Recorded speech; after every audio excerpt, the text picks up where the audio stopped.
Visiting professor from Marist University in spring 2012, Professor Daniel Cochise Davis held a special seminar on the Neuroscience of Chocolate last April. It was a bittersweet seminar in the LDM Church, where Professor Davis presented his research on the role of chocolate in neuroscience, in culture, and as a nutritional therapy.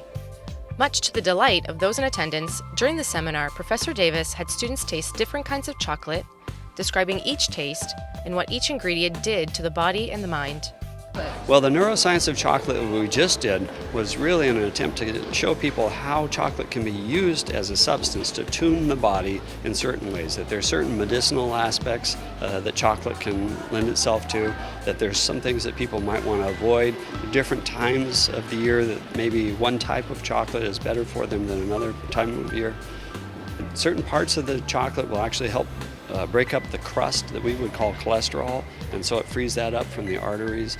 Certainly weight loss, if you have a piece of chocolate before a meal, your lunch or your dinner, it can kind of help you, curb your appetite, if not avoid the absorption of a lot of the calories. So yeah, people, I think we're a little bit surprised at some of the stuff we talked about today. One of the things that we tried to do today was show people the diversity, even within chocolate, that not all chocolates are the same, and that chocolate from a particular culture might actually be, even though it's a dark chocolate or a milk chocolate, it might be very different, depending on that culture's preference. So in some cultures they may grind the cocoa, less, so it's a little bit more bitter. In other cultures they may add more sugar. Some may have a higher cocoa butter content or a higher cocoa solid content. So it really depends. It was a wonderful kind of diversity there. It seemed like they were super participatory. I mean, normally you have to kind of say, okay, come on up and get chocolate. I said, well, let's go ahead and have you take chocolate, and the whole room sort of stood up and came up. So, it would be interesting to hear what they thought of it, but they seemed to enjoy it. It was certainly well attended. We should do more seminars like that. Yeah. Here he gives students a few tips on the neuroscience of chocolate.